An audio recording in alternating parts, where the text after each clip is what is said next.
Telecaribe ha sido el factor de integración más importante de la región norte colombiana.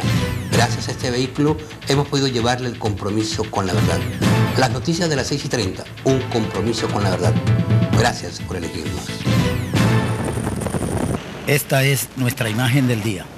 Una vez más, el tema de la inseguridad carcelaria salta a los primeros planos en el distrito de Barranquilla, donde los miembros de las bandas criminales, detenidos por las autoridades, habían convertido la cárcel modelo en reino y paraíso de sus actividades.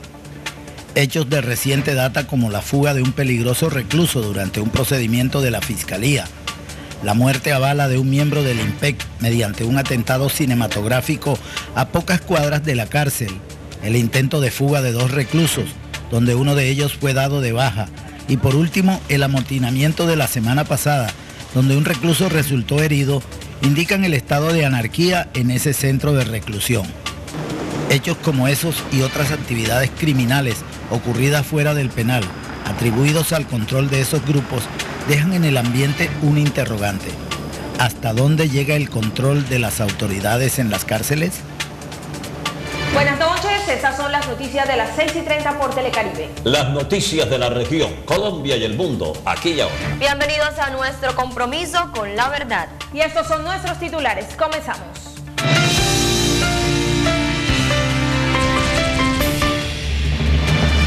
Un menor de edad muere en enfrentamiento armado entre pandillas en el barrio Carrizal, al sur de Barranquilla.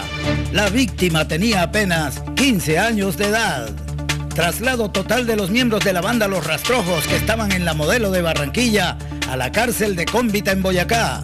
La decisión fue una orden de los Ministerios del Interior y de Justicia. Empantanado el plan de alivio para los ganaderos del sur del Atlántico. La pérdida de 1.200 reses tiene bloqueado el proceso de nuevos créditos. La prensa de Costa Rica señala que Jorge Luis Pinto sería presentado este miércoles como técnico de la selección Tica. Y en las noticias del entretenimiento les hablaremos de la celebración del aniversario del Rancho Currambero Patrimonio Cultural. Espérame con todos los detalles como siempre al final de la emisión. Ya nos vemos.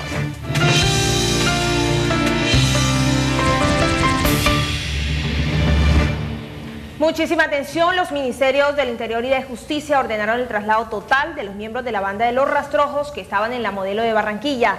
Los internos fueron a la cárcel de Cómbita.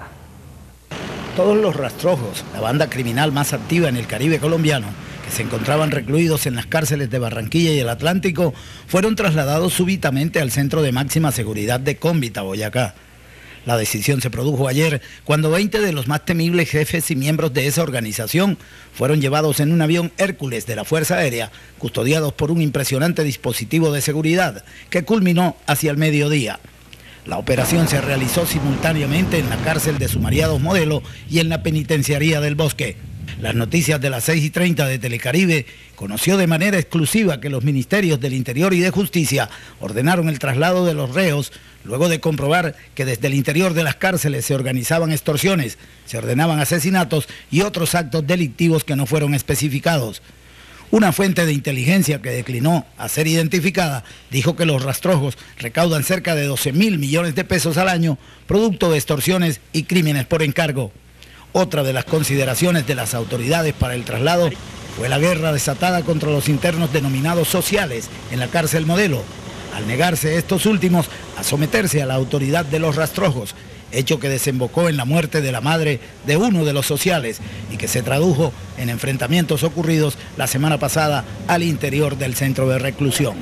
Las noticias conoció también que alias el Demente, presunto jefe de los Rastrojos, habría ordenado la muerte de varios miembros de la Guardia del IMPEC por considerar que filtraban informaciones a las autoridades locales.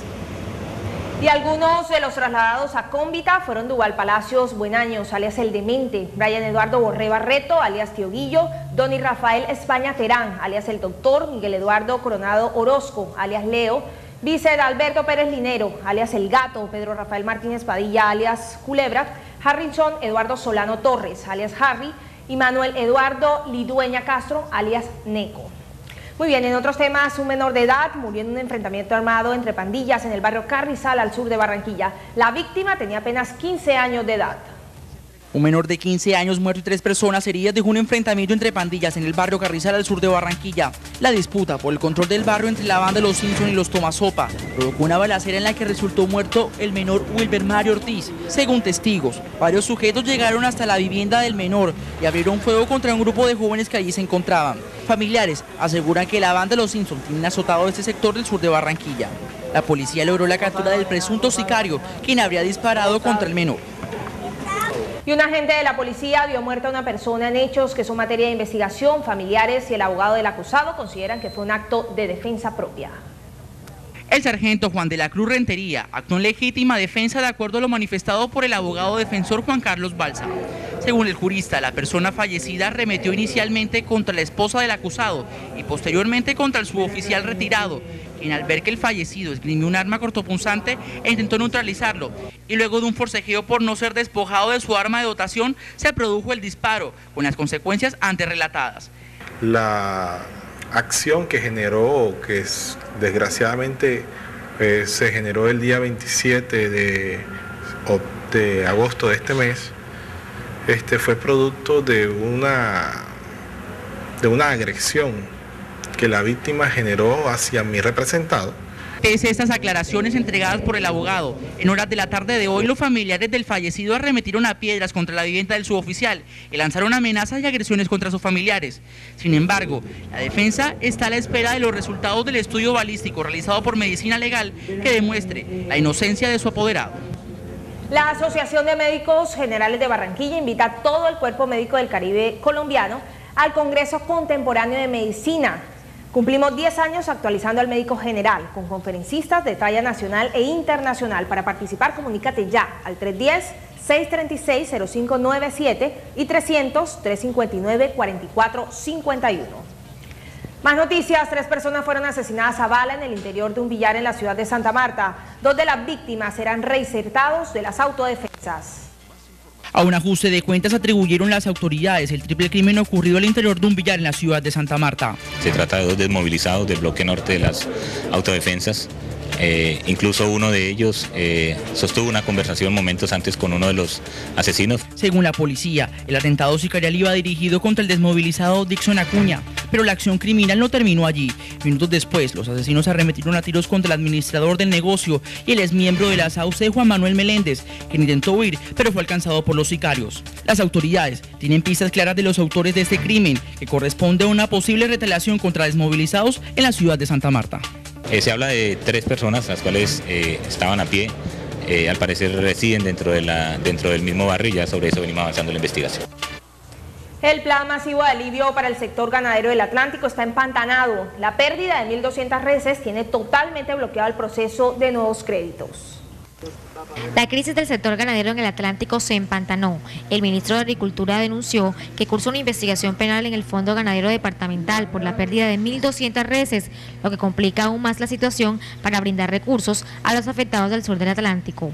Estamos en acuartelamiento permanente para mirar toda la situación de estos fondos ganaderos. En algunos casos es deficiencias de la legislación. Entre tanto, Eduardo Majul, representante de los damnificados, asegura que la comunidad no quiere pañitos de agua tibia, sino una ayuda económica concreta. La condonación no sea total de la deuda, cedemos a eso, pero que sea parcial, que sea sobre los 15 millones de pesos, pero que sea accesible a la gente damnificada del sur del Atlántico. Ornella Nieto en las noticias. 6:39. José Ignacio Fierro, alias Don Antonio, perdería todos los beneficios del programa de Justicia y Paz. Lo anterior como consecuencia de su presunta participación en actos de extorsión. Alias Don Antonio y alias 28 serían excluidos del programa de Justicia y Paz al confirmarse la veracidad de los testimonios entregados por el periodista Richard Palacios, sindicado del delito de extorsión y de servir eventualmente como correo humano de los desmovilizados. De ser así, los postulados perderían los beneficios de Justicia y Paz. Una posible y eventual condena en este asunto sería ni más ni menos que la salida inmediata o la exclusión, como se denomina jurídicamente, del proceso de Justicia y Paz. Según el abogado de Derechos Humanos José Humberto Torres, alias Don Antonio se le investiga por su participación en actividades delictivas desde el interior de la cárcel. denuncias presentadas ya por varias personas que han sido víctimas de este tipo de extorsiones y por supuesto que en su momento se establecerá si hay o no una responsabilidad. En otros temas, la ola invernal en el departamento de La Guajira sigue causando dificultades. Vastas zonas inundadas y situaciones de emergencia se viven en esa zona del Caribe colombiano. La ola invernal sigue azotando la ciudad de Maicao. Según informes del IDEAN, seguirán las lluvias. Lo más grave es la situación que se está viviendo en diferentes sectores de la ciudad fronteriza, donde se encuentran casas sin techos y hasta paredes caídas de algunas viviendas. Esto fue resultado tras los 2 coletazos del huracán Irene que recibió esta ciudad en los días anteriores. Algunas familias se encuentran preocupadas porque no tienen dónde dormir y las ayudas del gobierno aún no llegan.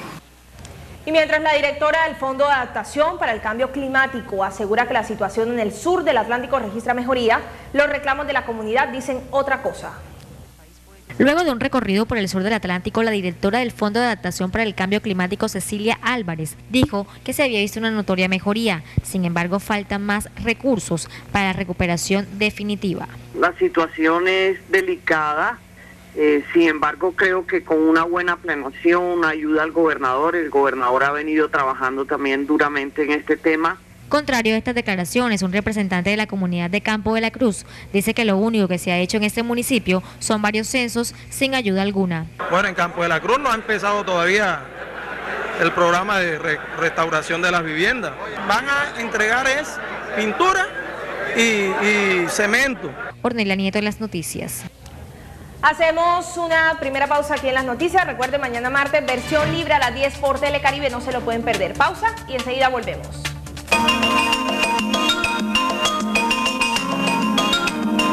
Y este martes, 10 en punto de la noche, Carlos Roca, alcalde del municipio de Sabana Larga. Qué cantidad de obras, de verdad. Es el municipio que más obras ha realizado en los últimos 3 años. Martes 10 en punto de la noche. Hasta entonces.